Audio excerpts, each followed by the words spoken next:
I'm going to be reading On the Prospects for a Theory of Personal Identity by Sidelle. I know last time I said I would do the last Longenecker article, but I thought I should really sort of be going more in chronological order.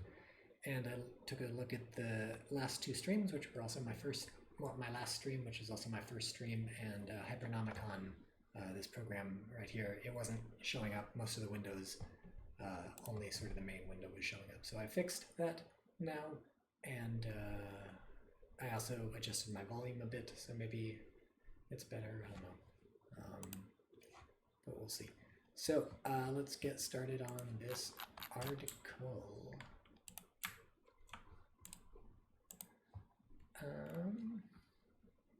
Sidney Shoemaker deserves as much credit as a 20th century figure for reviving, developing, and defending a Lockean psychologically based theory of personal identity. Shoemaker has developed Locke's memory theory into a broader psychological continuity view, which addresses classical difficulties for Locke, as well as unearthing the broader basis for which Locke's theory privileges a special case. However, psychological continuity is not logically one-to-one, as possibilities of duplication is especially efficient show. Thus, psychological continuity cannot itself provide a sufficient criterion of identity. In such cases, however, where psychological continuity is not unique, it still seemed to many.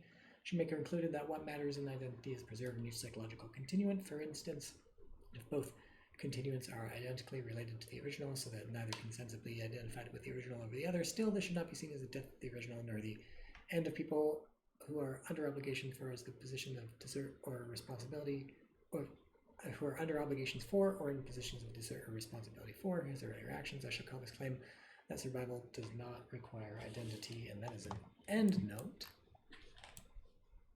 The worst sort of note. Oh god, and they're substantive too. We now will do something to get around this.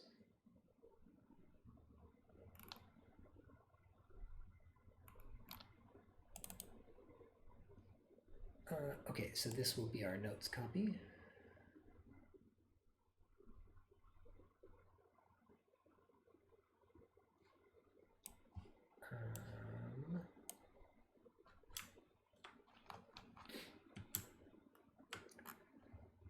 So this is our notes copy, and then this is our main copy.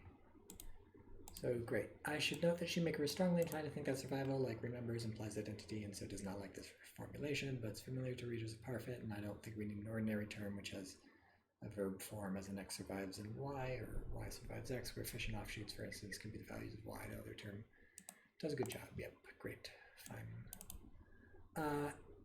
Claim that survival doesn't require identity. I shall accept it without argument for purposes of this paper because my interest is in the question of what we should think about personal identity given this belief and given its motivation. That is, the fact that psychological continuity is not logically one-to-one relation. Even if, given these considerations, personal identity matters less than we might have thought, it's still a fit topic for philosophers who investigate interestedly the idea of the identity of all sorts of things which don't matter in a way we thought personal identity did. More specifically, it's a question to which Shoemaker has addressed himself proposing a personal identity, two theories of identity, even after accepting that survival doesn't require identity.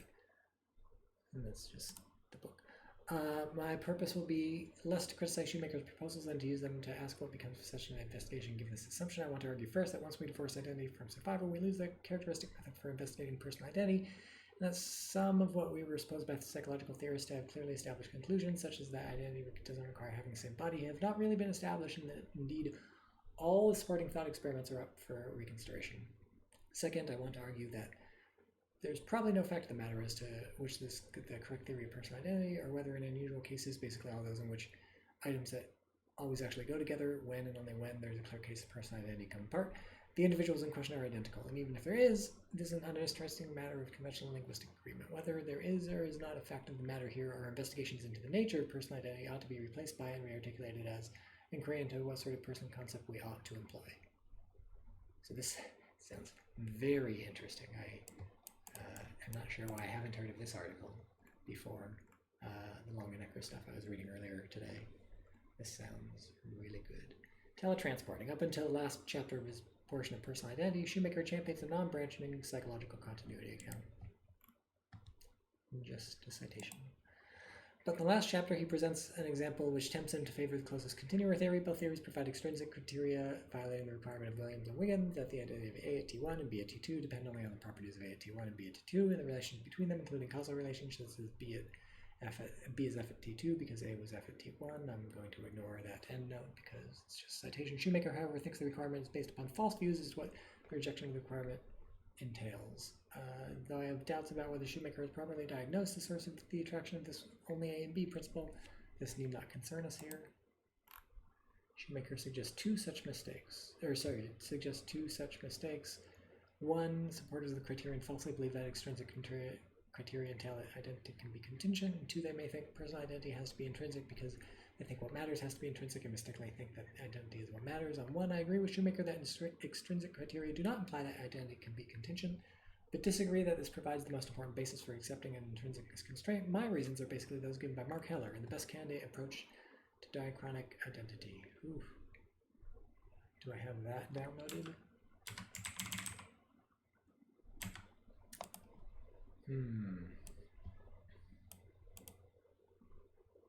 I think I actually do, under some other name. On two, those who are strongly committed to attracted to intrinsicness are so for objects generally, not just persons, and there could be no such general confusion of identity with what matters, since the distinction has no application to most objects nor any relevant analog to it. Fine. Our interest is in his reasons for moving from a non-branching view to a closest continuer account. Shoemaker perhaps does not actually adopt the closest continuer view. He says rather that doing so is a way of preserving the intuition presented below. But as he seems to think that these should be preserved, it seems fair to say that he adopts the view. However, my purpose is not to criticize him or the view so much as to bring out certain features of the overall situation, which this view and his motivation for it help to make clear. He offers a thought experiment which seems to show that non-branching psychological continuity is not necessary for identity. I'll present the Star Trek version for familiarity. Suppose teletransportation works by reading and sending all the information to a target spot where local matter is then organized appropriately while the original matter is dispersed about the universe or sucked into a machine as energy for other uses. On one occasion, however, I'll call this duplication case, while the usual result is attained on the planet surface, call the person there surface Kirk. The scene on the transporter has been as if Kirk is simply standing there, and all the matter just as if it was before Kirk stepped on it, or so much the same as there ever is in a person at 15-second intervals. Call the person here after the process ship Kirk. Shoemaker says, I think correctly, that we have a strong intuition ship Kirk is Kirk. If this intuition is correct, the non-branching view is false, since it implies that neither is Kirk, given that both ship Kirk and surface Kirk are psychologically continuous with him. Shoemaker then suggests we can accommodate this by adopting closest continuer theory. When there are multiple psychological continuants, one of them can still be the original if he is closer in some relevant way. The original, for example, by having the same brain or having the continuity carried in the normal way. What respect count is to be settled by further investigation, which I think means consideration of further judgments about what we would say in various cases. Now, the closest continuer view gives us the purportedly right result in this case, but other views also give this result, views which might also offer a hope of giving us a one-to-one relation, which psychological continuity views fail to do. Some options that spring to mind are same brain theories. Here in the thread I use same brain as short for whatever, oh boy, as short for same whatever it is, which is the cause of mental states in this particular being. This seems to be the charitable interpretation of the view as it has ever been presented. Same brain is one way one might express the idea in the context of talking about creatures whose mentality does reside in their brains, like us. Thus, this view cannot be dismissed for the parochiality, which would make it impossible for physiologically very different or immaterial people to persist. This I take as Nagel's view as interpreted in the view from Nowhere, Section 3, though it's hard to be sure. Notice that on this interpretation of the same brain requirement, whether or not same brain is a good title for the view, the Lockean soul transfer case, the Prince of the Cobbler, does not falsify the same brain view, since by hypothesis it's the case that the soul, not the brain, which is the organ of mentality in these creatures. Same brain theory, so some options that spring to mind for the one-to-one relation are same brain theories, same body theories, or theories which require sameness of brain or body plus psychological continuity. Which should the closest continuer view be preferred to these? Why should the closest continuer view be preferred to these? The answer is that these views fail while the standard closest continuer view succeeds, and give the right answer about standard teletransportation, in which psychological continuity is unique, albeit not accompanied by the sameness of brain or body. And indeed, there's no doubt in large part because it is no doubt also in large part because of such prior judgments about cases of brain transplant, such as Shoemaker's famous Bronson case, in which Brown is put in Robinson's place, or Lockean soul transfer, the Prince and the Cobbler, that these other material ways of ensuring a one-to-one relation have never been taken as serious alternatives to non-branching theory. Failure to make this distinction noted in Note 8. Same brain, right, mentality, right. This is despite the fact that the only apparent thing going for the theory, despite the besides the requirements of psychological continuity, which is shared by the same brain plus the same body plus accounts, is the fact that it's a logically one-to-one relation shared by all those alternatives. Actually, there's one reason for preferring the non-branching psychological continuity view over other logically adequate continuity requiring alternatives, which I think is more interesting than might first seem. The non-branching view is the minimum deviation from the simple psychological continuity theory, which will do the logical work. If that's the only real problem with the if the only real problem with the psychological continuity view is its formal inadequacy, this fact, in particular the absence of any new substantive requirement, may make the non-branching proposal at least arbitrary and modified theories. Here's an analog. When matter is being considered as a criterion of identity, it's natural to propose that over 50% of an object's matter must remain for an object to persist for precisely the logical guarantee that at most one object of the time can meet the constraint, and while it's true that this will also be guaranteed by requirements of 51%, 60%, 70.359%, and over 70.359%, the over 50% requirement is plainly the least arbitrary of the possibilities, compatibly, of course, with any change in matter. If this counts as motivation for such over 50% proposals, then I think we must allow that it equally motivates the non-branching theory. I should confess, though, that while I see the epistemic merit of a theory which is not arbitrary in this way, I'm less convinced that it answers to anything ontological, and that there is certainly no reason at all to think that it answers to anything semantic or conventional. If one thinks the latter might provide a determination of the facts here. See discussion below. Cool. Conditions involving physical requirements have not been taken seriously, or simply do not even occur to psychologically based theorists because they include constraints prior thought experiments showed to be unnecessary for personal identity. Thus, the closest continuum review is supportive of the non-branching view by giving the right answer in the duplication case and over other views that agree in this case by their failure in simple teletransportation and or more traditional psychological theory cases such as brain transfer. I now want to bring out the important possibility that arises once we've distinguished identity and survival. While we continue to use the closest continuum review and teletransportation for illustrative purposes, we will be more interested in drawing out general implications for investigations into personal identity.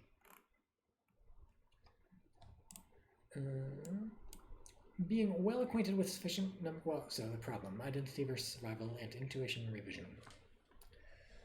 Being well acquainted with sufficient numbers of non-theory driven philosophy students and Star Trek aficionados, I think there's no denying that when presented with Shoemaker's case, the standard intuition is the Shoemaker claim, ship Kirk is Kirk.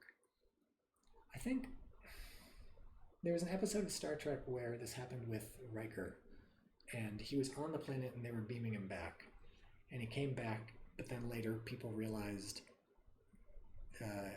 he also got left behind, and this was only much later they realized he got left behind. And the guy who got left behind, almost everybody's inclined to say he's like the new guy, the weirdo.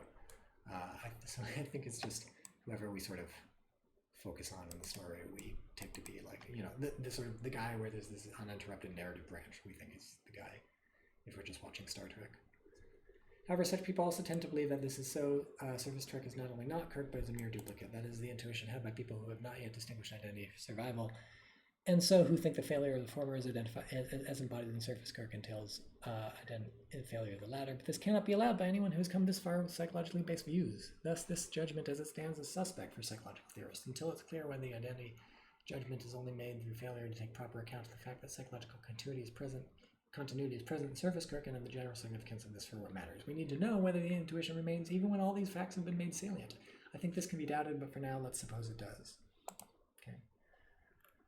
There's reasonable argument that ship Kirk is Kirk, but it needs to be distinguished from a not based upon argument intuition that is supposed to support some view. The argument is that ship Kirk is related to pre-transporter entering Kirk in just the same way anybody is ever related to their earlier selves. Thus, if we deny that ship Kirk is Kirk, we'll have to deny there's any genuine personal identity over time. Unfortunately for the close continuer theorist, this argument rests only on the only A and B principle, with which his view and the non-branching view as well is incompatible. This same reasoning would require denying that simple teletransportation preserves identity. Suppose it does preserve identity, then the duplication case, the same argument establishes that ship Kirk is Kirk. Both that ship Kirk is Kirk by comparison with ordinary identity, and that surface Kirk is Kirk by comparison with ordinary teletransportation. Thus, the intuition that ship Kirk is Kirk to support the close continuer account, it must be it must be clearly present even when the attention is clearly directed to the facts of branching psychological continuity and the survival identity distinction, and B, it must not rest upon or entail duplication-based considerations. Yes, absolutely correct. If you don't agree with that, I don't even want to talk to you about personal identity. Not that that's a big point. It's a good end note. Now, to support the closest continuer view, this intuition needs to be combined with a judgment that in standard teletransportation brain state transfer, the surface man is identical to the original. Here again, while presented on its own, it doesn't seem to me a judgment which will be made by anyone within the psychological camp. It needs to come up with for reconsideration after the survival identity distinction, and particularly after one is considered cases in which psychological continuity branches, whether equally, efficient, or unequally, ship surface Kirk. Now, those of us whose intuitive sensibilities are like those of Wiggins and Williams will not find ourselves able to continue thinking that in standard cases, surface Kirk is Kirk, once we've considered branching cases in which it's clear that the person showing up in the surface can't be Kirk, either because he's symmetrically situated with another surface Kirk here being used plainly as a non-rigid space later, or because there's a ship Kirk with at least as good a claim. The only A and B principle, or rather the intuitively obvious to some of us inferences when considering duplication cases, which seem to imply that principle, may lead us then to retract our original judgment about transporting, which was more or less the basic use to which Williams originally put duplication cases, to free us from the intuitions we may have had before considering what's true in the duplication case. I'm less concerned with the particular question of how this dispute might play out than with the general point this reinterpretive possibility brings up. The view that ordinary teletransportation preserves identity is not, or at least at best is not, so much an intuition as a judgment arrived at on the basis of considerations generally most important to investigations of person identity, namely those concerning responsibility, desert, and distinctively first-person attitudes, such as anticipation, concern for the person who results from the transporting process. In short, what matters. Because we believe that what matters is present in this later person, we judge that therefore he's identical to the original. Even the judgment that all the relevant features are present and it's not simply an intuition, it can be argued for by comparison with cases of ordinary persistence. And there's nothing special here. It's precisely the sort of consideration which first convinced us, those who were convinced, that in Locke's example, the prince and cobbler switch bodies, and that in Shoemaker's modern version, Brown goes where his brain goes. So, what's the problem? It's this. If this is why we judge that teletransportation preserves identity, then our judgment in the first instance is judgment of survival, or to be a bit more careful, the grounds for the judgment are grounds for judgments of survival, which according to the assumptions we're working with is not sufficient for identity. Once we've distinguished identity and survival, it seems clear that the proper reconstruction of the judgment is, one survives teletransportation in the surface person, if A survives in B, then B is A. Or to put it more in Shoemaker-friendly, the surface person has what matters with respect to the person who entered the teletransporter. Therefore, the surface person is the original, ordinary teletransportation preserves identity. But if this is so, the judgment is based in part on a false belief, and we're left with premise 1, which in itself is neutral between identity and survival. Shoemaker has protested, in comments on an earlier draft of this paper, comments and paper both presented in the Central APA 1997, that when he wonders, which he does, whether the brain state transfer device is person preserving, this is a question about identity, not survival, or rather the questions are the same, so that I'm wrong to think of 1 above as the independent basis for 3. Considering whether 1 is true just is considering whether 3 is true.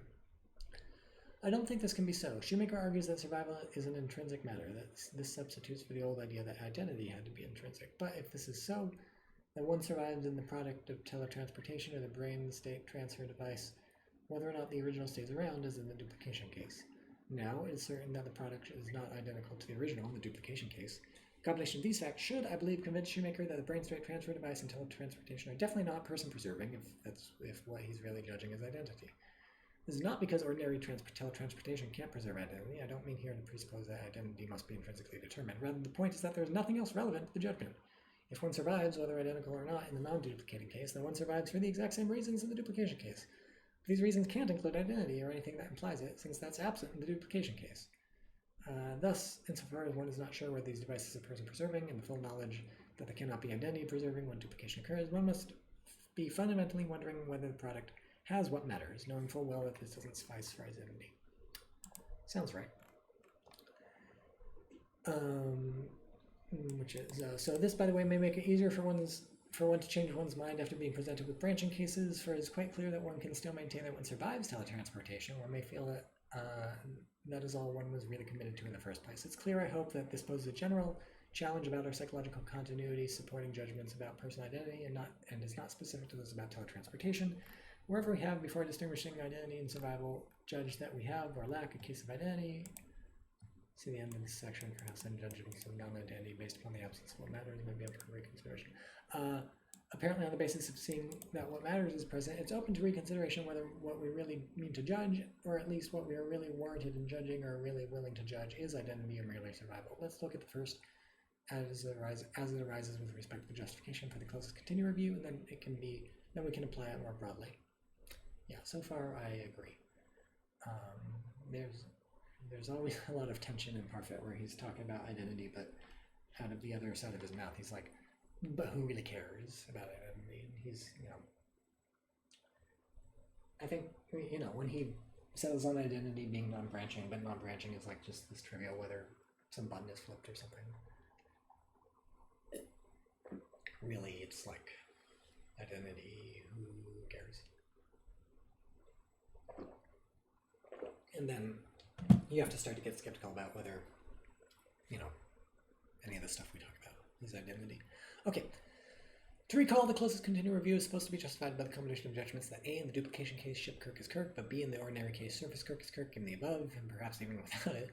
It's clear that one possibility or option is that judgment A is correct, but B is mistaken. Ordinary teletransportation surface Kirk merely survives Kirk. Many people who initially judge B at first revise this upon consideration of the duplication case and do so easily when the judgments of survival is allowed to capture what was initially moving them. Another option, perhaps less obvious at first, is to deny identity in case A. This move might be made by friends of the non-branching view.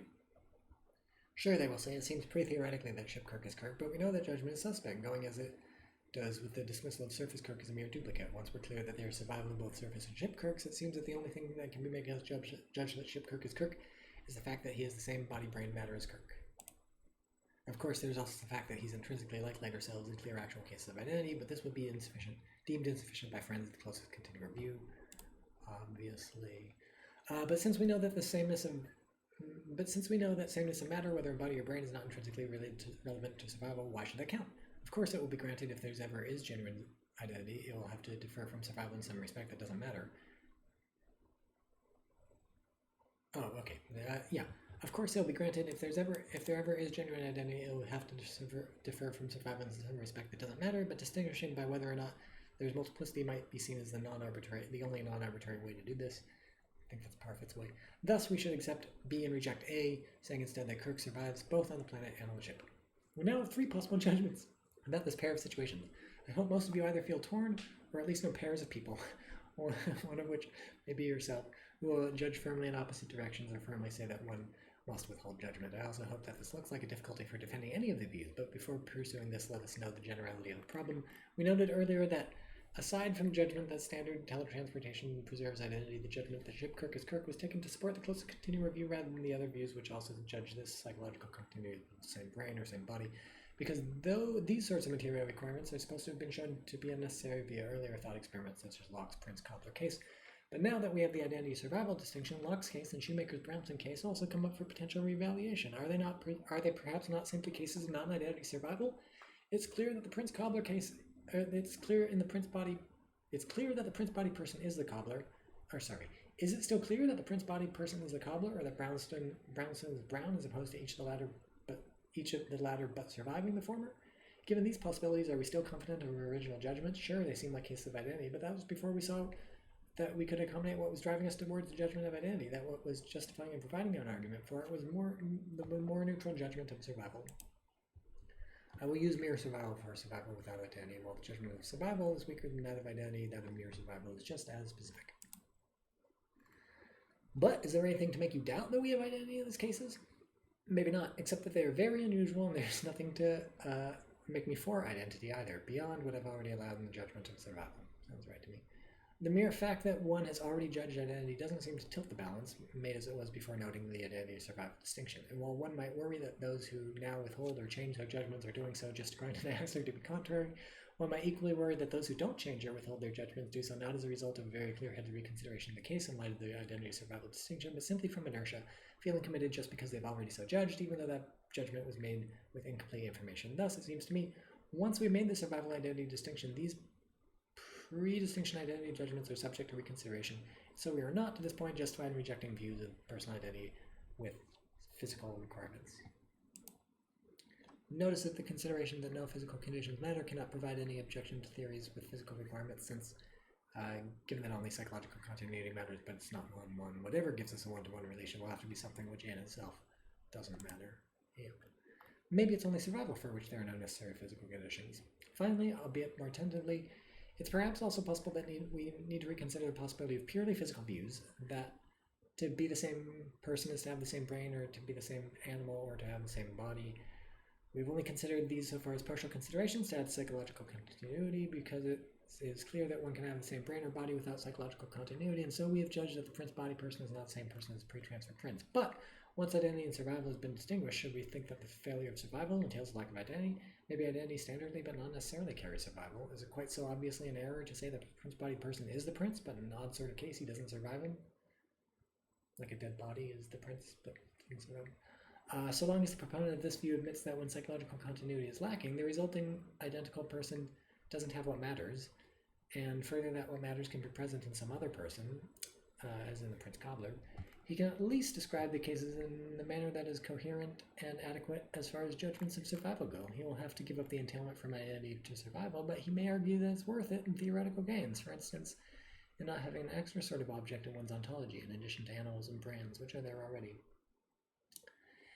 As I say, this is more tentative and not so much motivated by the distinctions made possible by it. It's certainly not unreasonable to insist that the point of the concept of personal identity is to track what matters, the responsibility to start continuing this consciousness, so that one really can't give up entailments from identity to survival, nor then can one allow purely physical theories. But I don't think this is obviously self-contradictory to reject the entailment either, especially in the fuller context of adjusting one's other claims as described above. Perhaps coma victims or the dead, provide cases where at least some of us have some inclination to say we've got the same person, but not what matters. On one reading, Parfit at least entertains the possibility of rejecting the identity to survival entailment, although for very different reasons in his discussion of very long-lived creatures.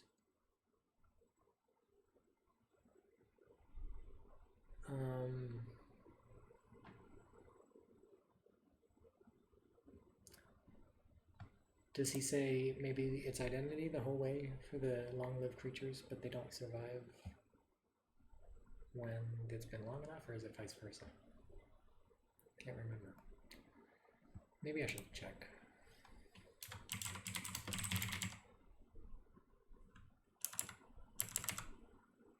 What page are we looking for? Section 5.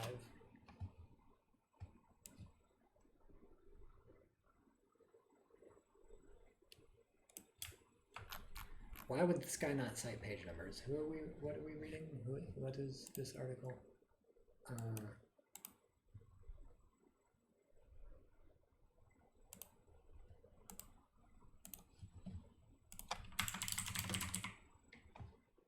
Alan Sidelle. Alan Sidelle, why would you not cite page numbers? Do you think you're too good for that?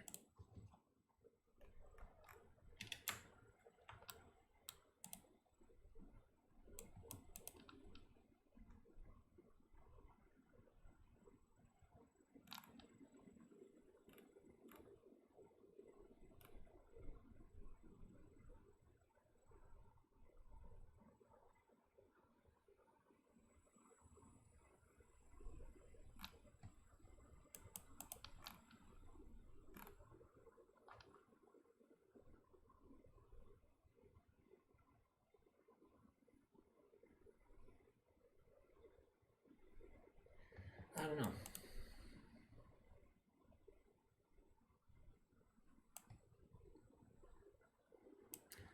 I don't know. Doesn't matter. Where were we? Well, at any rate, I think it's worth noting, as at least for the time being, theoretical possibility of which one might want to take advantage. It'll emerge in the next two sections why I think they may be more of a live option than they currently seem for those of whom it seems analytic that identity entails survival. My list of options for the analysis of Prince identity would just be a little shorter. This, for all sorts of views that might be considered as candidates, and for all the sorts of cases we might try to haul out to distinguish among them, there are ways of interpreting each case and defending each view so that it can be made to square both with logic, identity, and the facts of survival. Consequently, none of those theories is as yet obviously falsified by the familiar thought experiments. Of course, there could be a clear consensus when we reconsider these cases, and this might then count for and against the various of the possible theories. We will look at this. But if I'm right about the fundamental survival directed nature of our identity judgments, the ones upon which psychological theories have rested, then I think we have a big hole when it comes to investigating personal identity once we've allowed that survival does not entail identity and noted the above reinterpreted possibilities. That which makes personal identity important and distinctive, compared with the identity of other items, is also what gives it its investigation its distinctive methodology. Because of its relation to what matters, it allows us more by way of considerations to draw upon than we have in investigation the identities of non-persons. I think maybe just say, medium-sized bulk goods, because I think animals stuff matters for them. But these extra considerations, what was distinctive about personal identity, is all swallowed up and accompanied by judgments of survival, with the result that our prior thought experiments have not yet, in fact, ruled out major alternative theories of identity, and particularly those with physical requirements, even if they have yielded a theory of survival. To distinguish between candidate theories of identity, then, we seem driven back upon non-survival-based intuitions, if we can get consensus on them, or theoretical considerations which apply to all kinds of identity, perhaps those of living objects. I want now to bring out a fuller sense in which all of our views are still real candidates. When this is clear, I think we will see first that it's very unlikely that there is or would be a consensus about our cases when resubmitted, and second, that this does not merely leave us in an epistemological bind, but in the absence of such a consensus, there is no fact of the matter in these cases as between identity and survival, nor as to the true criterion of personal identity.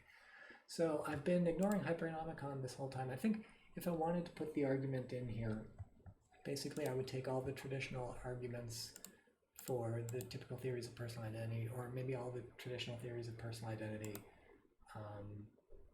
and then I would this would be a counter argument to all of them, and the counter argument would say, you haven't given us enough evidence yet, because all you've really been able to do is make judgments on survival, but we're admitting that survival and identity don't entail each other, and so the jury's still open.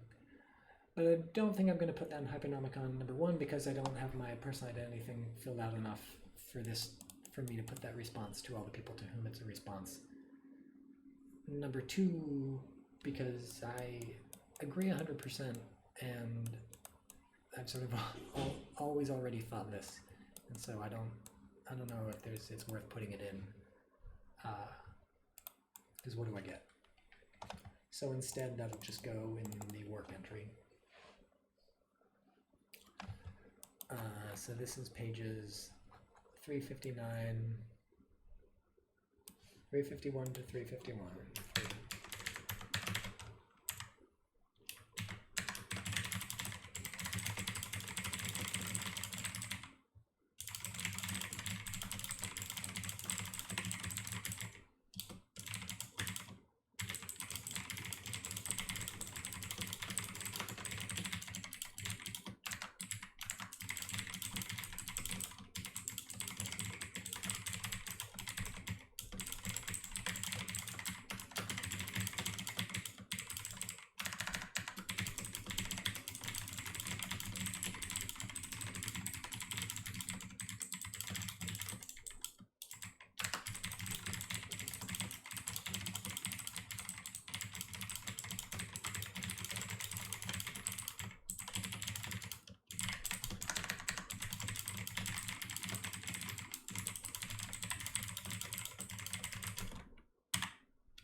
Good. Now, 359.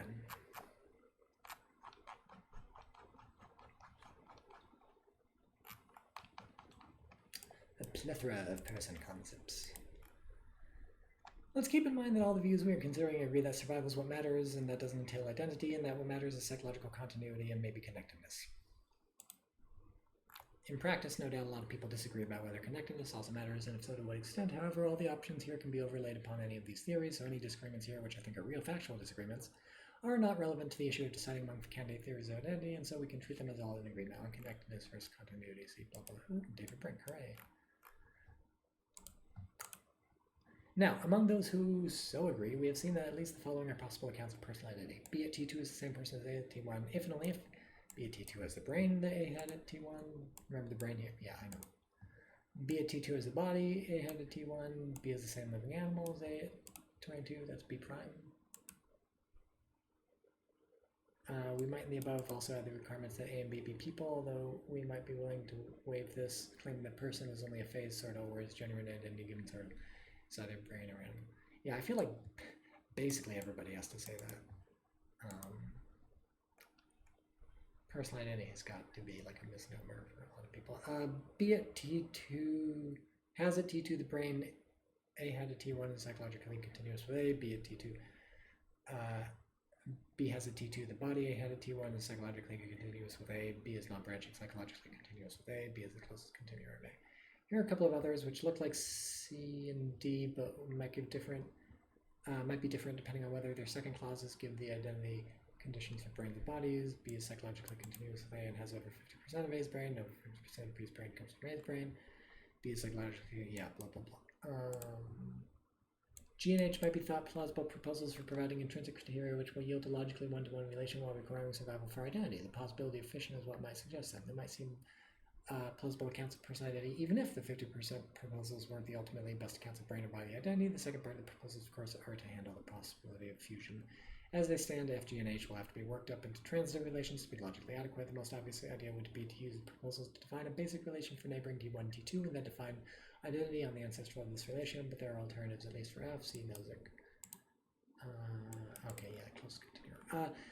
Now, aside from those who deny that anything ever existed more than one time, or who deny the existence or ability to persist through change of complex entities, everyone agrees that at least for A, B, and B prime, there are in fact entities answering to these identity conditions, namely brains, bodies, and living animals. The has and the identity conditions need to be taken with a grain of salt. While it's more controversial whether for each and any of the rest there's some entity for which these give the identity conditions, although for each pair C, D, E, F, G, H, it seems that if one exists, so is the other. It should be uncontroversial that they are well defined enough, and they could be the meanings of some terms we could quite intelligibly use. All of these entities or purported entities are person-like in the strong sense of having mental states, etc., being subjects of what matters, surviving and persisting or perduring, when and only when, and where and only where the person in that location survives, persists, perdures, according to our familiar judgments, and practically all judgments in near counterfactual cases, all cases in which we have clear judgments. By a near counterfactual case, I mean one which is so like ordinary cases as to leave no real room for distinction. So, for instance, since people actually persist through loss of hair all the time, worlds in which people who have, in fact, have not lost hair do lose hair count as a near world, and people there plainly persist through this loss. I do not mean for this to encode the intrinsicness requirement. By so like ordinary cases, I do not confine myself to intrinsic features of prospective relata, and allow that extrinsic differences may leave room for discretion. Given the judgments of intelligent people, we have already noted plainly they do. Correct. Thus, for each candidate theory of personal identity, there are clear enough candidate relations and candidate putative entities such that on some assignment of those relations and entities as meanings reference to the relevant English word, proper names, personal pronouns, person, etc., the theory and the judgments of identity it makes, in particular those of identity versus survival, come out true, and each of those theories agrees with respect to almost all actual and near counterfactual cases. Yep. It's worth noting that B, B prime, D, and F disagree with others, and with the familiar judgments in the Lockean and Schumacherian cases of brain or whatever in fact carries mental life transfer. But it again seems to me that we lose our full confidence that these are genuine cases of identity rather than non-identity survival once the distinction is made between identity and survival. The actual cases in which those would be there would be disagreement are those in which we have a human who is clearly a person but whose brain now no longer supports person-like mental states. But in such cases, it seems clear to me that we have no very firm judgments that are not entirely theory-driven, and so I disagree that there is no, and so disagreement here is not disagreement in the core concept. Sounds right to me. If you encounter a creature from another planet and just talked about ordinary cases, you wouldn't be able to tell whether with person he meant referred to A persons, B persons, etc. Notice that differences in the meaning of the same person will also infect singular terms, which are understood to apply to the relata of that relation strictly, since Kirk would truly apply to something at other times when and only when there's something at those times which meet the conditions. Then either there are Kirk A, Kirk B, Kirk C, etc., and each of these is referred to by the one who uses person with the relevant meaning, or B, it doesn't. If one doesn't believe that there are all those entities, though there seems clearly to be a brain and a body, it will nonetheless be true that Kirk is governed by one use of person, will apply to entities in some possible situation which Kirk does not apply to is governed by another use of person.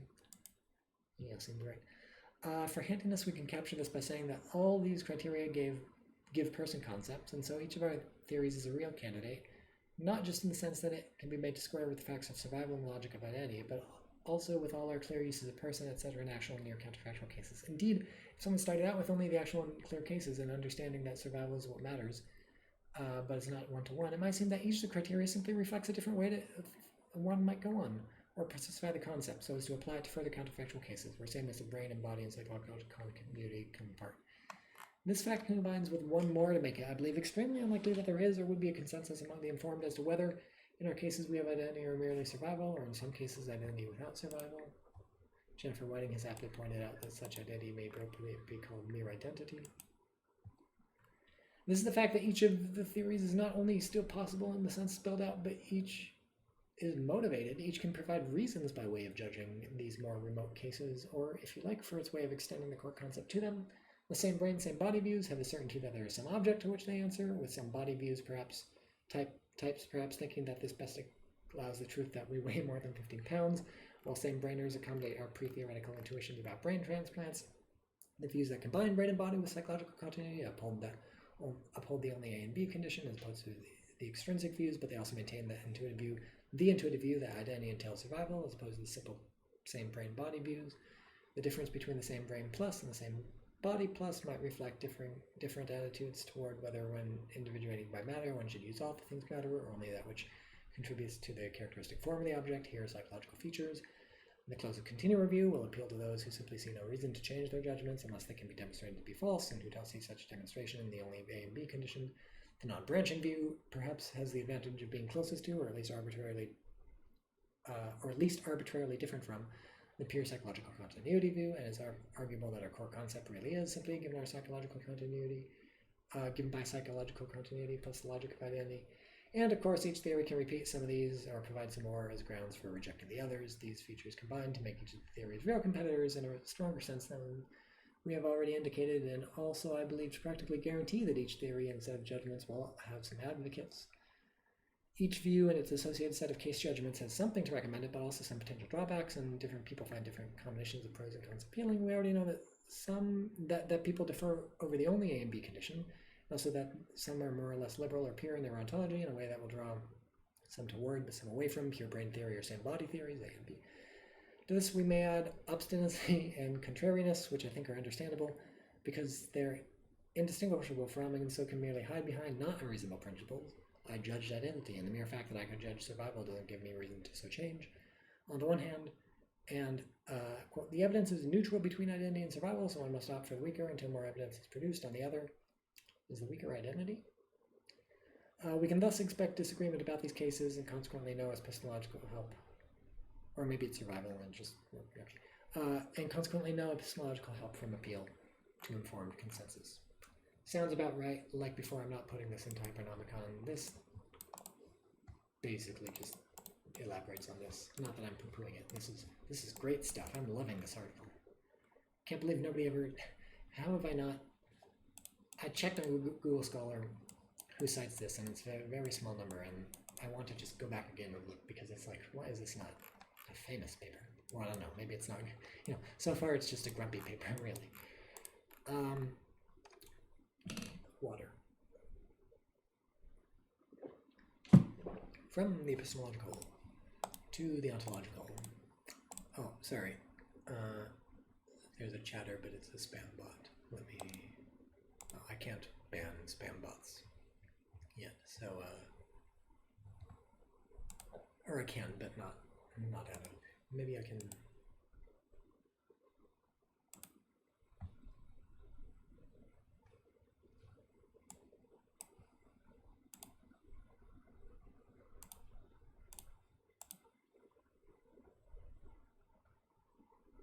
Not at all. Okay. Sorry. From the epistemological to the ontological, disputes in personal identity as verbal disputes.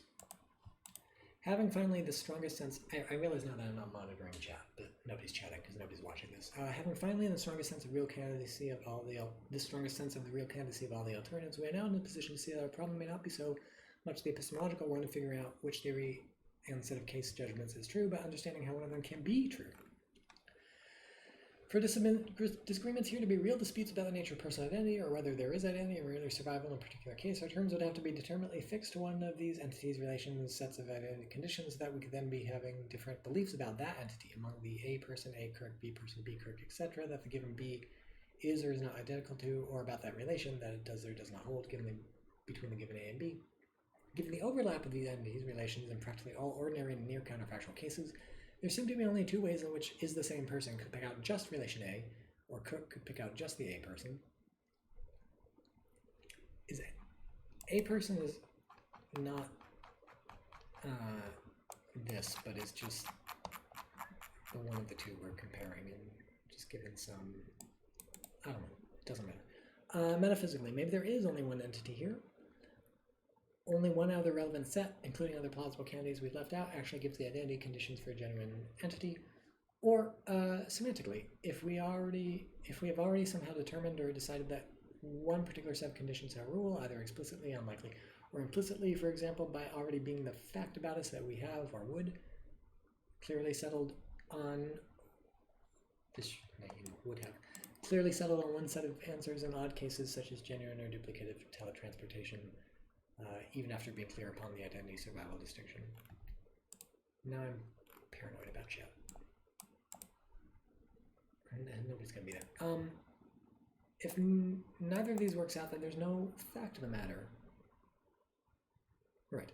About, say, whether Brownson is brown, or about the true criterion of personal identity, unless we allow the judgment of each person to determine the meaning in his own intellect. This here...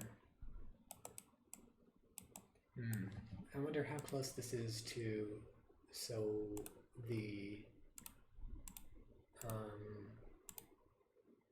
private it's not private conundism, and it's not private conventional. I don't think it's close at all. No. Of course, there are facts about survival and continuity and then underlying relations, but basically our concept of a person, or if you prefer, the reference of person, would simply be indeterminate between these slightly different and non-equivalent relations concept entities. This, I think, is a perfectly unmysterious, comprehensible way in which there could be no fact of the matter. I think I want to put no fact of the matter in here. So this is a non-theory of personal identity, but it counts.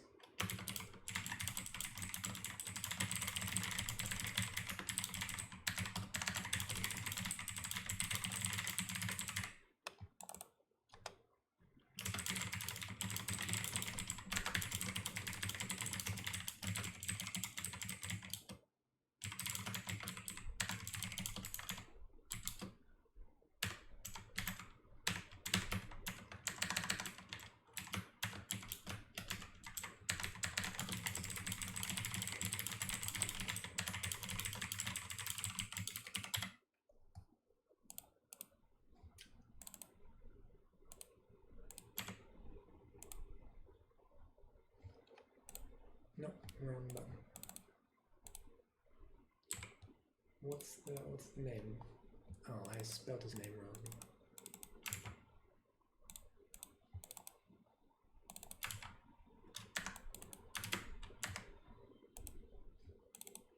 And yeah, let's make Sidelle a key work for this view.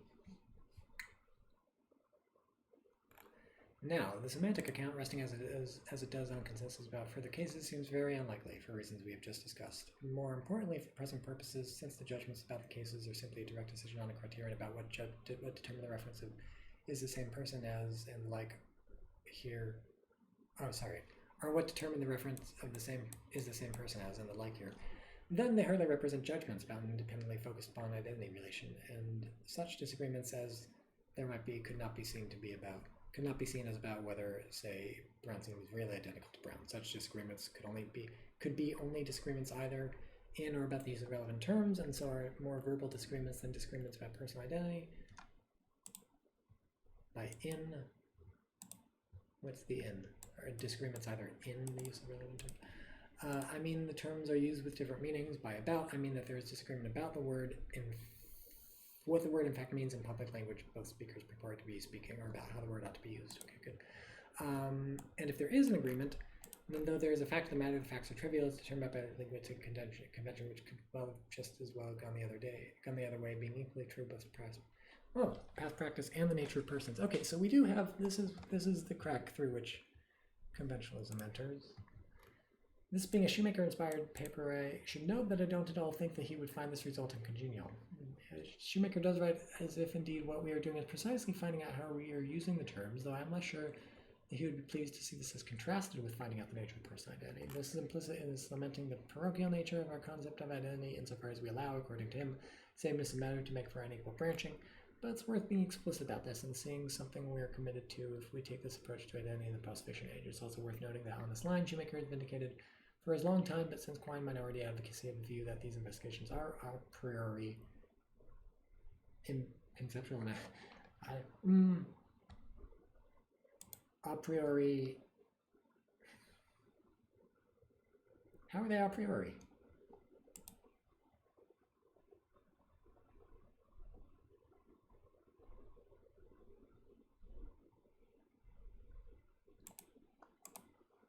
I haven't got a clue. I need to highlight that.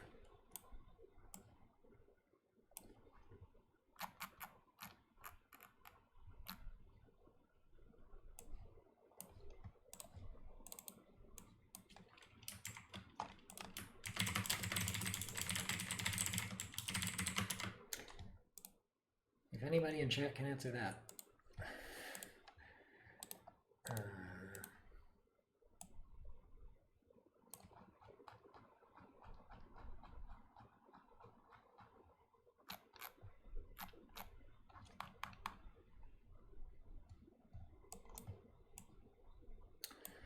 So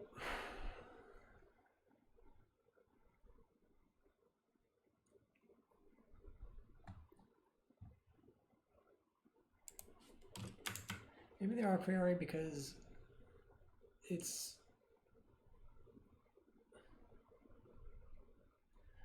I don't know enough about semantics. Maybe all semantics it's a priori. I don't know. So I said this is the crack through which conventionalism enters. I think it's going to be next. I think it's going to be the metaphysical account. Just this sort of equivalent to what we just set up here, so I'm not going to jump the gun.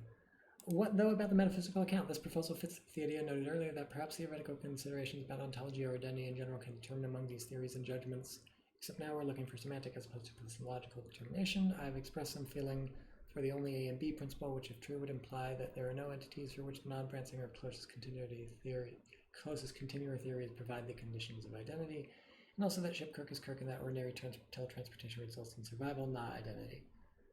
And if some candidates can be ruled out in this way, perhaps other theoretical considerations could narrow things down to one candidate. No. But let's give it a try. Well, maybe more can be said on behalf of the only A and B condition, and maybe there are other equally compelling principles with some of the theory's case judgments are inconsistent. But there are 2 points which seem to mitigate the significance of this possibility. Good. First, considerations of general ontology will never narrow things down to one candidate, for on any view there are brains and bodies of living animals, and all of these are candidates for reference for our personal names, and their sameness relation are candidates for the same person relation, or better for being their value of the expression is the same person as. Conventional considerations might distinguish among these, but we have already commented on the status of issues so decided.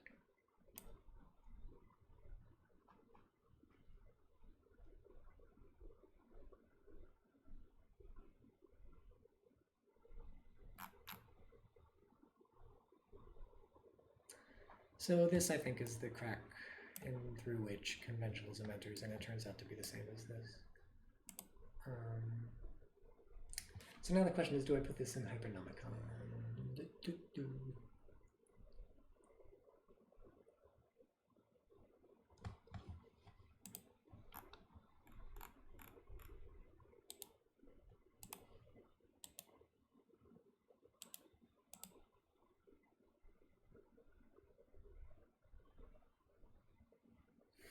I don't know.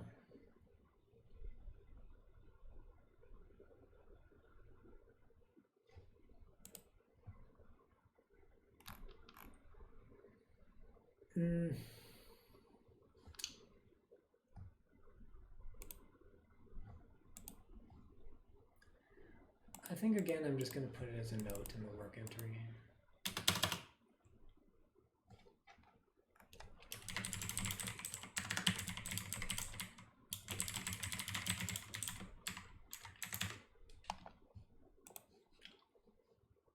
I don't know, what is kind linked to? Yeah, Amy kind. Let's fix that.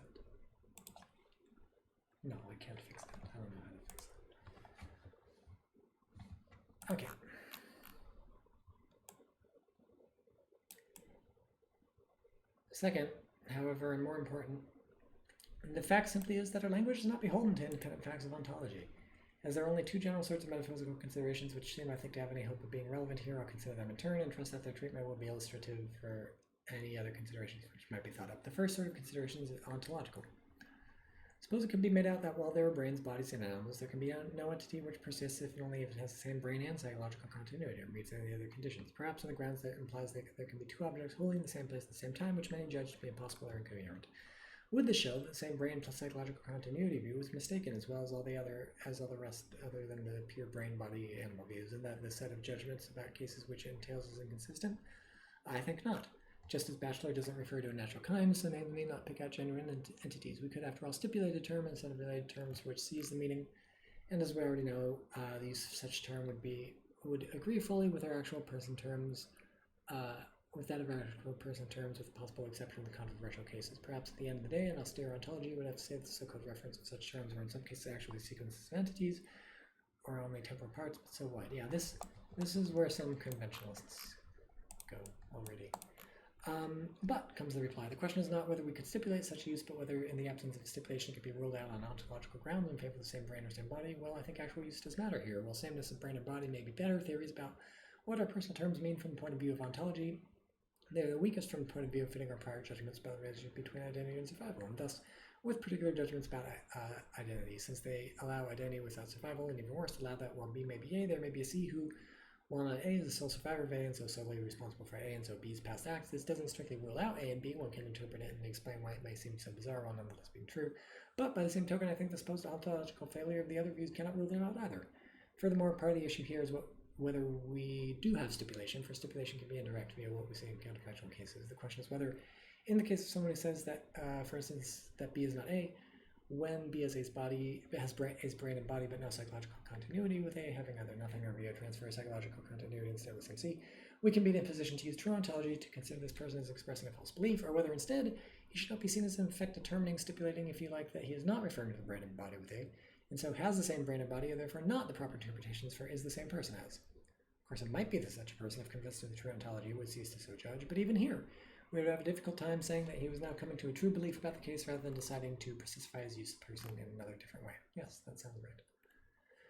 The case is similar if we turn the only A and B principles, or if we turn to the only A and B principles as possible metaphysical aid. As above, the idea would be that non-branching and close continuer criteria are ruled out, since there are no entities for which these provide the identity conditions. On the other hand, if someone firmly and continually insists that the product of ordinary teletransportation is identical to the original, what is to determine that this represents a false belief about the person who enters the machine rather than, in fact, stipulation that is the same person as picks out an extrinsically determined relation? I'm also a bit dubious that there's any hope for seeing disputes of the truth of the only A and B principles as genuine factual disputes, except perhaps again as disputes about our ordinary practices. Any determinate convention in which is thrown into doubt. Any determinate convention in which is thrown into doubt by the fact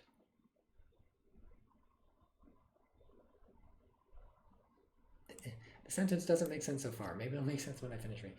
Any determinate convention in which is thrown into doubt by the fact that there are perfectly intelligent philosophers who, while aware of all the results of denying the principle, continue to deny it and to have intuitions or anyway judgments that violate it.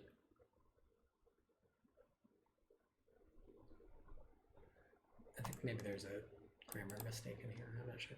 After all, non-branching and best competitor relations are clear enough, and we would guide our use of singular terms, and we could guide our use of singular terms by then, and at least intelligibly use the language of identity in connection with some terms, with such terms. So the question about the only A and B principle is, in the use of such terms, would we genuinely be speaking of a single temporally extended entities, or the portions of reality to which such terms apply, single identical terms?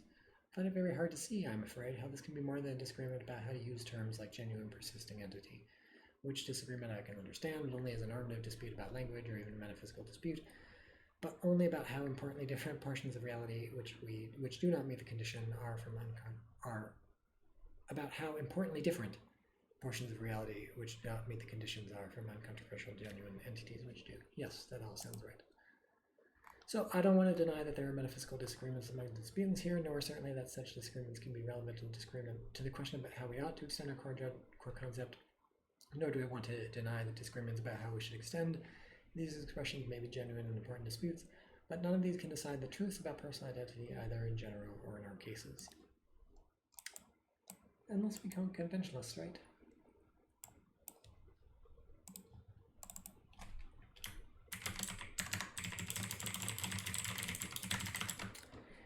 I think probably the thought is that going conventionalists would decide the truth.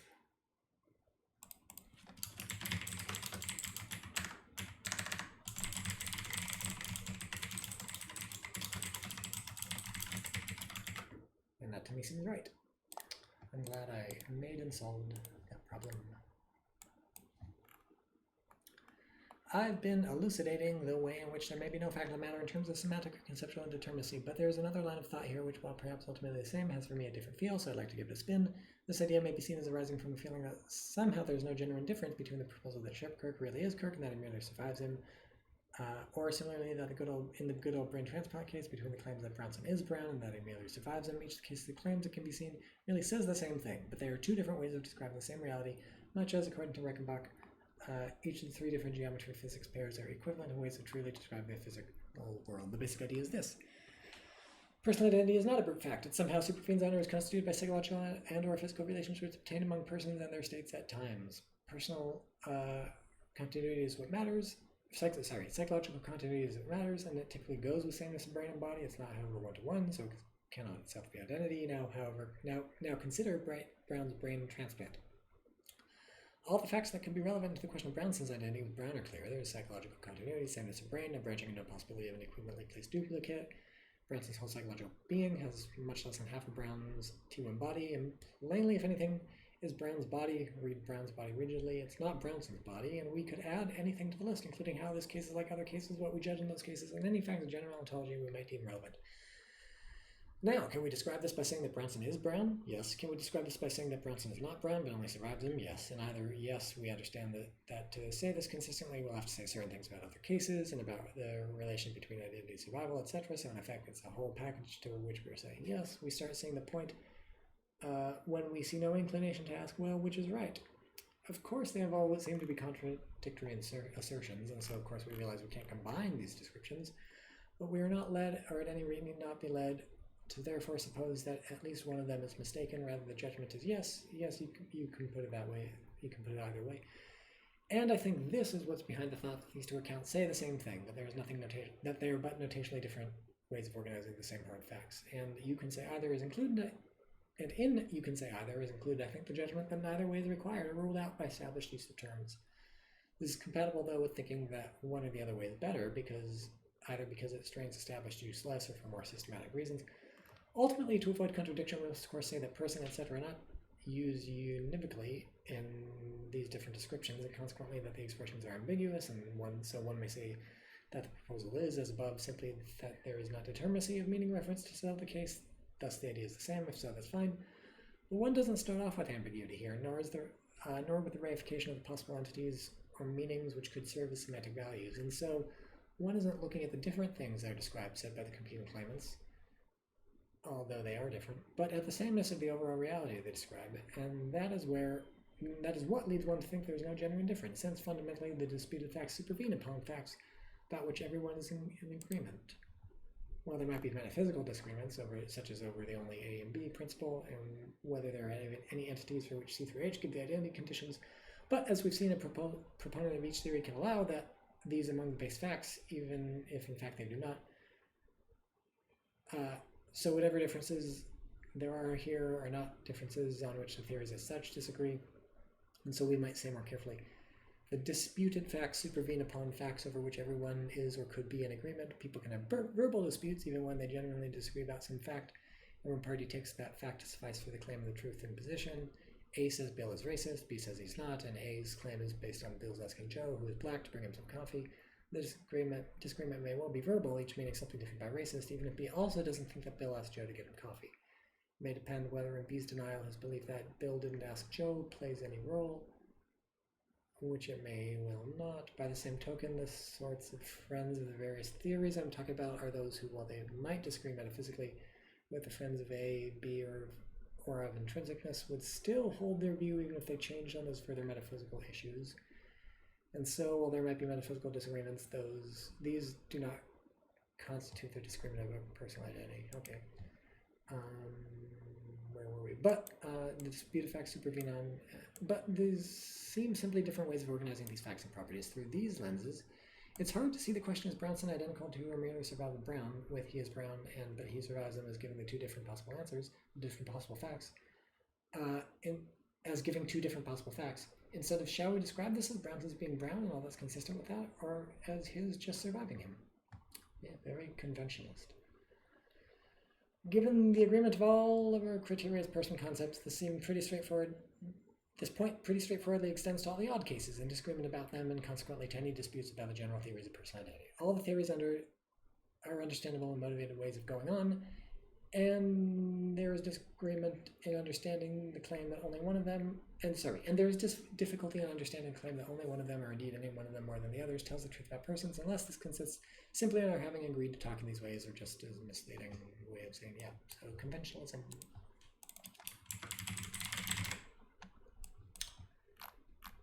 Conclusion. If my argument has been correct, then 1, the only thing that could make a fact of the matter about the cases about personal identity is conventional consensus about how to extend or specify the core concepts of a person. And 2, there is in fact no such consensus. And 2, there is in fact no such consensus. Then we have the following options for describing judgments and differences of opinion about these cases and about the nature of personal identity. So yeah, for it.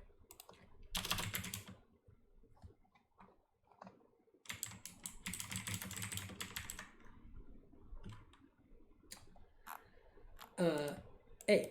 We could say that the judgments are all false, since they imply that there is a fact of the matter when there isn't. Just one might say that any theory of color is false, which implies that a certain particular shade is definitely is blue and not green, when it's in fact certainly on the border, and so between, and so either both are no. B. We could say that the judgments are all true in their own intellect, and of disagreements that the disputes are but verbal. As the claims do not generally contradict each other, the appearance of disagreement would come not merely from the fact that all the same words are used, but from their agreement in almost all ordinary and near counterfactual cases, and someone naturally takes the uses to be univocal. C. We could say that judgment should really be understood as proposals about what to say in these cases and how to best articulate or extend the relevant concepts, which, because the false assumption that identity and survival were the same thing was not determined among these various possibilities. The disagreements would again in a way be verbal, in a rate about words and more about words and concepts than about the nature of personal identity, but they would for all that be genuine, and indeed if one wished, one could, but would not need to interpret the claims in disagreements here as generally contradictory, but contradicting each other not about identity, but how we ought to specify and extend our core concepts of identity, of personal identity. Notice that strictly this can be combined with either A or B, or combined with A. It simply takes this falsity to be uninteresting. Oh, A or B, sorry. These A and B, not the earlier theories of personal identity. Simply takes the falsity to be uninteresting and the implicit proposal to be the proper object of focus, while combined with B, it takes the proposal to be de facto involve one in which acceptance of the relevant criteria. It takes the proposal to de facto involve one in the acceptance of the relevant criteria. But again, it takes a proposal argument that people in general should accept this criterion of the proper subject of argument and support. Yeah.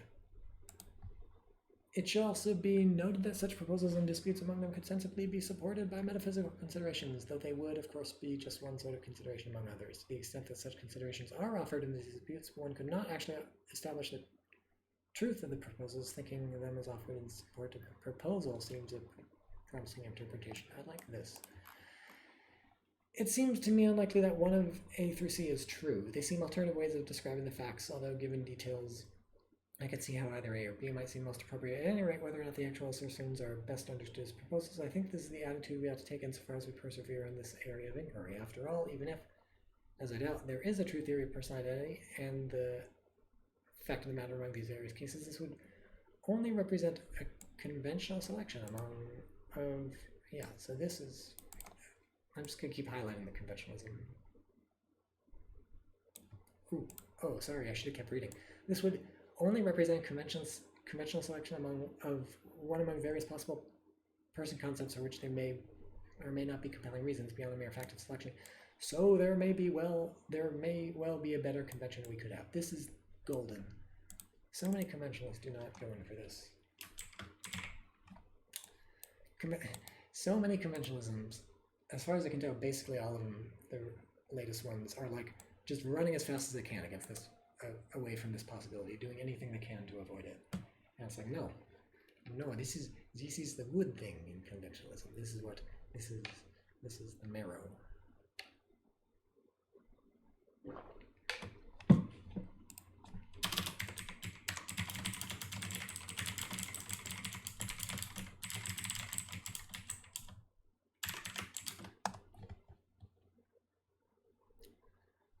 I'm not sure this is super quotable, but we're copying and pasting it anyways.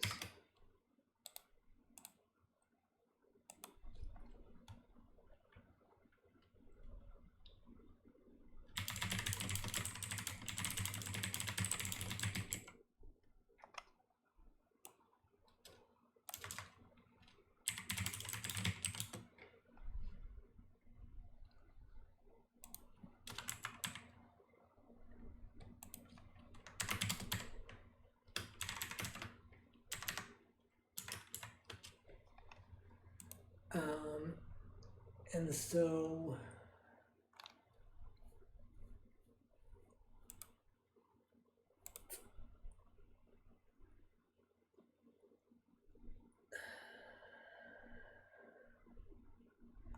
somewhere under conventionalism, I want this sort of thing.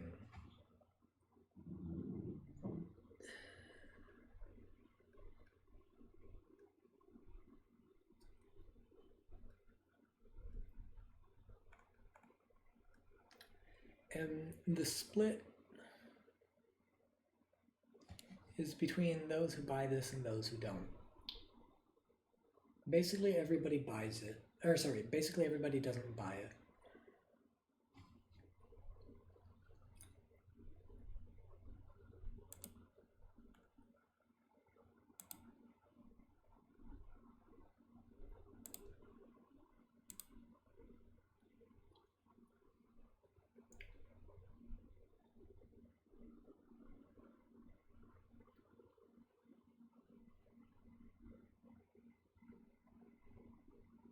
And the question is, so like here,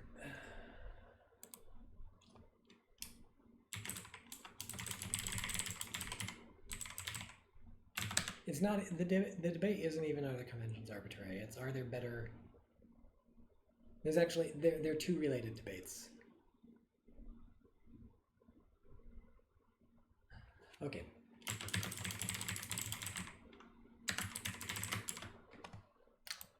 That's one debate.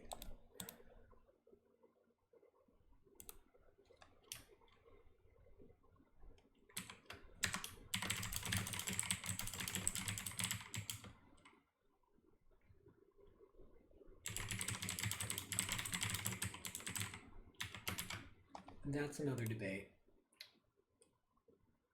Obviously, these are related. A lot of people think yes to this is no to this, but also they say no to this so it doesn't come up. I think I want yes to both. I don't know, but we're looking at this one right now.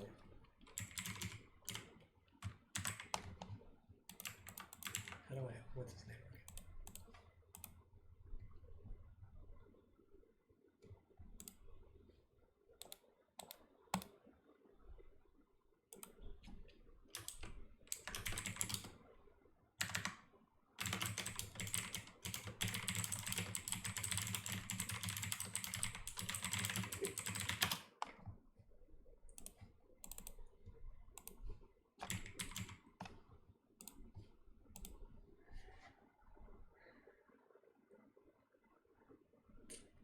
So does he have an argument for this?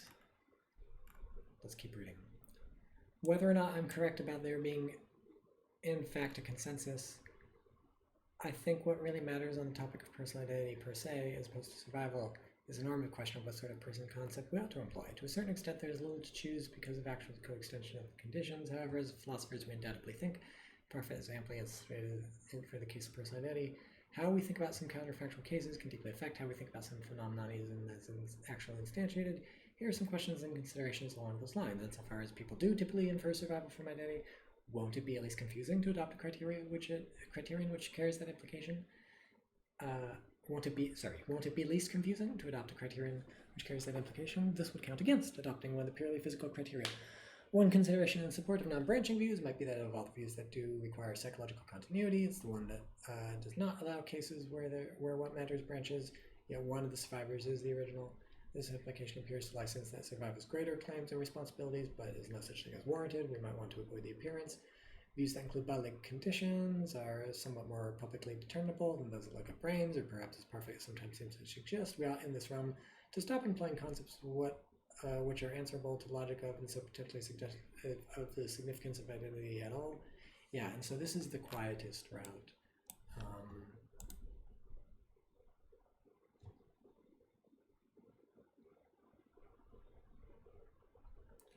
Maybe it's the no fact of the matter route.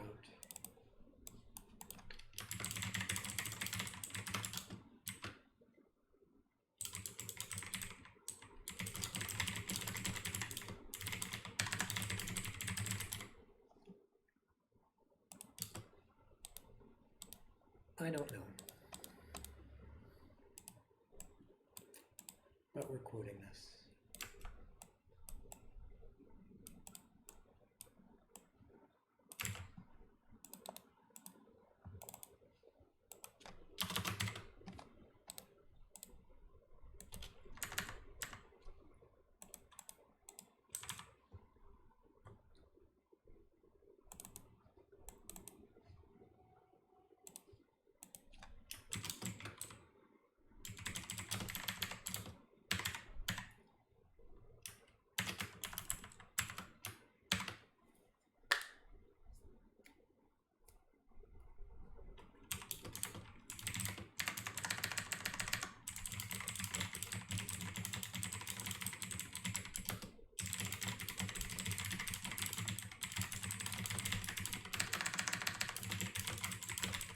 I'll think more about that later. At any rate, if we are addressing the question of how we ought to talk, we should do it as such, rather than hidden under the guise of questions about the facts and nature of personal identity. So he doesn't, not like I might, but he doesn't have an argument for the view that we should choose the convention according to normative criteria. He seems to just take it to be, if we can't, well, I mean, he has an argument.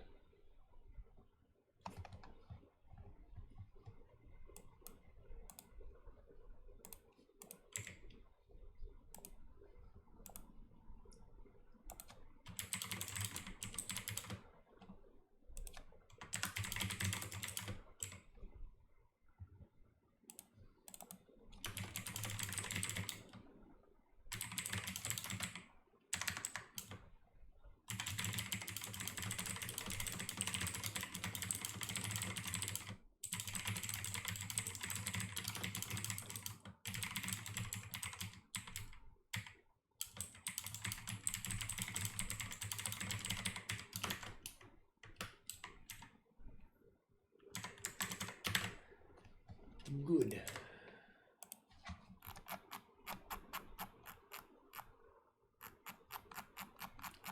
I'm just scrolling down to 33. Many thanks to David Brink, Sydney Shoemaker, and Jennifer Whiting for the helpful discussion and comments, especially thanks for... Okay, I know David Brink, and why has he never suggested this paper to all of his students? I guess I've never taken a personal identity class with him, so maybe he makes them all read it. But I wish he had made me read this. This is a masterpiece. I'm going on fill papers, and I'm going to click the little recommended button and the little like button, because this is perfect from start to finish. Very glad to have read it. So I think I'll stop the stream here. Thank you for joining me, and I'll see you next time. What I can preview next time. What's coming next time is Stephen L. White's Metapsychological Relativism and the Self, and then Steve Matthews' Metapsychological Relativism a response to white. So I'm sure we're all very excited for that.